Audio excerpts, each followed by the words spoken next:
Hello everyone, I'm Aniket and welcome back to yet another video. This is the episode 4 of our series Understanding GitHub. Last video में हमने देखा कि आप कैसे branch को create कर सकते हो, कोड को उस ब्रांच पर पुश कर सकते हो और पुल रिक्वेस्ट कैसे इनिशिएट कर सकते हो। और आज इस वीडियो में हम कुछ कोड नहीं करेंगे बट एक नई कंसेप्ट को समझेंगे जिसका नाम है इश्यूज। और इस कंसेप्ट को समझना बहुत इंपॉर्टेंट है अगर आप ओपन सोर्स कॉन्ट्रीब्यूशन करना चाहते हो। So without wasting any time let's start the video. Right now you can C on the screen मैंने एक गिटहब रिपोजिटरी ओपन की जिसका नाम है ऑसम एआई एप्स। इसमें कुछ एआई एजेंट्स के कोड्स लिखे हैं। Right now you can C over here, यहाँ पे इश्यूज का टैब है। Just click on this button और आपको यहाँ पर इस गिटहब रिपोजिटरी में इस प्रोजेक्ट में क्या क्या इश्यूज है इस बारे में डिस्क्रिप्शन लिखा होगा। अब इश्यूज मतलब क्या? It can be error, it can be a bug, it can be enhancement, it can be a simple spelling mistake in the documentation. और इन सब को हम इश्यूज कंसिडर करते हैं। इश्यूज मतलब एक गिटहब रिपोजिटरी या फिर प्रोजेक्ट का कंप्लेंट बॉक्स जहां पर डेवलपर्स ने कुछ इश्यूज को जनरेट किया है, क्रिएट किया है कि आपके प्रोजेक्ट में ऐसी ऐसी एरर्स हैं या फिर आपके प्रोजेक्ट में कुछ ऐसी एनहांसमेंट हो सकती है, आपके प्रोजेक्ट में ये फीचर बिल्ड हो सकता है। तो इन सब को हम इश्यूज कहते हैं। और इस प्रोजेक्ट में आप देख सकते हो कि यहाँ पे 22 लिखा है, मतलब इस प्रोजेक्ट में, इस गिटहब रिपोजिटरी में 22 इश्यूज है। Now as a open source contributor, as a coder, as a developer, मेरा काम है इन इश्यूज को सॉल्व करना। और इन इश्यूज को सॉल्व कर कर ही आप ओपन सोर्स कंट्रीब्यूशन कर सकते हो। कैसे आप समझते हैं? अब यहाँ पे आप देख सकते हो error when executing job searching agent, ये एक इशू है और इसके सामने रेड कलर में लिखा है बग। नेक्स्ट यहाँ पे लिखा है feature add Mastra to awesome list और यहाँ पे लिखा है enhancement. Next issue is can this repo be referenced in official awesome list और इसके सामने टैग है क्वेश्चन। और ऐसे कई सारी इश्यूज है आप यहाँ पे देख सकते हो, एनहांसमेंट, क्वेश्चन, बग, राइट। अब ऐसे बहुत टाइप्स के इश्यूज होते हैं जिसको आप फिल्टर कर सकते हो यहाँ से, फ्रॉम दिस बटन लेबल। अब यहाँ पर क्लिक करने के बाद you can see there are different issues.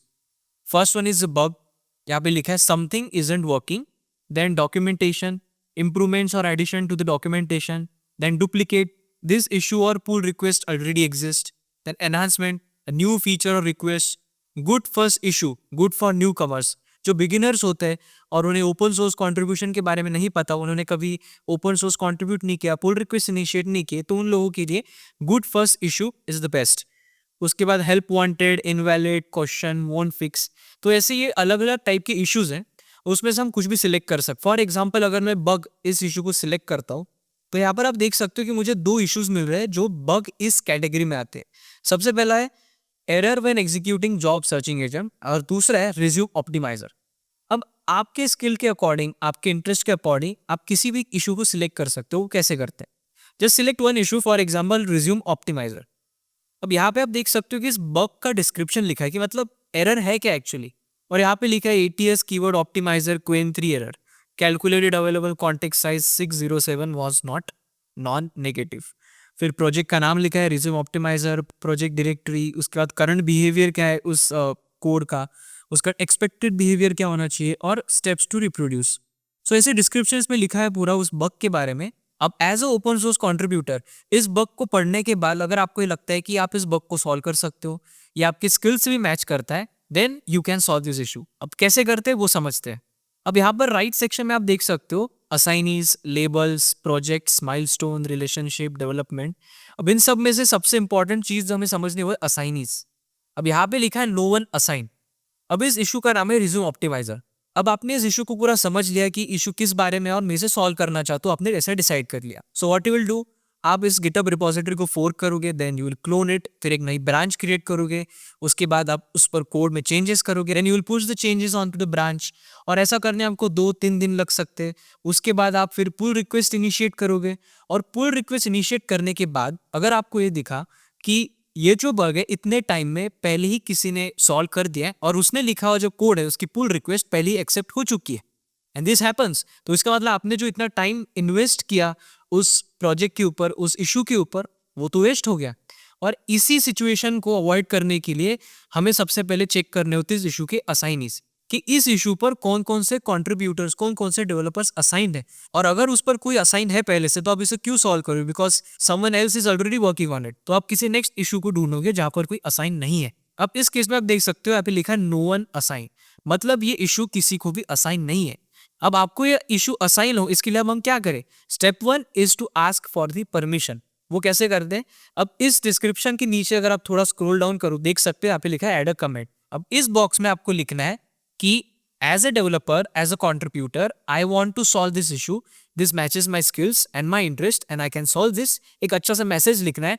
और मेंटेनर जो होता है, मतलब जो ओरिजिनल सोर्स कोड, जो ओरिजिनल गिटहब रिपोजिटरी का ओनर है, अगर उसे सही लगता है तो आपकी रिक्वेस्ट को एक्सेप्ट करेगा और आपको उस इशू के लिए असाइन करेगा। और इस तरीके से आप उस इशू पर असाइन हो जाओगे। And this is how it exactly works. आपको बस यहाँ पे मैसेज लिखना है and the maintainer will accept it and he will assign you for this issue. इसके बाद की स्टेप्स वही है जो आपको मैंने लास्ट वीडियो में बताई थी। For the repo, then clone the repo, then create a branch, then do the changes, then push the changes on the branch, then create a pull request। और आपके अगर changes accept होते हैं then your changes will be merged into the main branch। और इस तरीके से आप issues को solve करके open source contribution कर सकते हो। और यूजुअली ओपन सोर्स कंट्रीब्यूशन का मतलब यही होता है। लास्ट वीडियो में हमने जो देखा वो जब आप टीम में काम करते हो तो उस केस में वो अप्लीकेबल है, पर जब आपको किसी ओपन सोर्स प्रोजेक्ट में कंट्रीब्यूट करना होता है तो आप रैंडमली कोड को क्लोन करके या उसमें कुछ चेंजेस करके आप पुल रिक्वेस्ट इनिशिएट नहीं करते हो। आप पहले इश्यूज टैब पर जाते हो, आप इश्यूज को चेक करते हो, आपके स्किल्स के अकॉर्डिंग कौन सा ऐसा इशू है जो आप सॉल्व कर सकते हो उसे समझते हो, परमिशन लेते हो, आप असाइन होते हो इस इशू के लिए, फिर फोर्क करते हो, क्लोन करते हो, ब्रांच करते हो, पुल रिक्वेस्ट इनिशिएट होते हैं, उसके बाद आपका ओपन सोर्स कंट्रीब्यूशन एक्सेप्ट होता है। अब इतना सब मैं ये प्रैक्टिकली आपको नहीं दिखा सकता because maintainer might take few days to accept my request, इसलिए मैंने आपको थ्योरेटिकली कंसेप्ट को समझाया। और इतना कॉम्प्लिकेटेड है भी नहीं, बस आपको एक मैसेज लिखना है और मेंटेनर के रिप्लाई का वेट करना है और उसके बाद आप इशू पर असाइन हो जाओगे। सो that's it for today, this was all about the issue. I hope you all understand about it.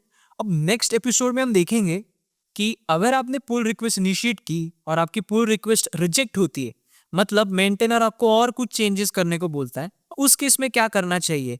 क्या नई पुल रिक्वेस्ट इनिशिएट करनी चाहिए या फिर उसी पुल रिक्वेस्ट को अपडेट करना चाहिए? इन सब के बारे में हम नेक्स्ट एपिसोड में देखेंगे, जिसमें हम एक्चुअली कोड करके और मैं आपको प्रैक्टिकली समझाऊंगा कि कैसे करते हैं। So that's it for today. I hope you all understand about it. So अगर वीडियो अच्छा लगा हो then like this video, share this video, subscribe to the channel और नेक्स्ट एपिसोड के नोटिफिकेशन के लिए click on the bell icon. We will meet in next video. Till then, thank you.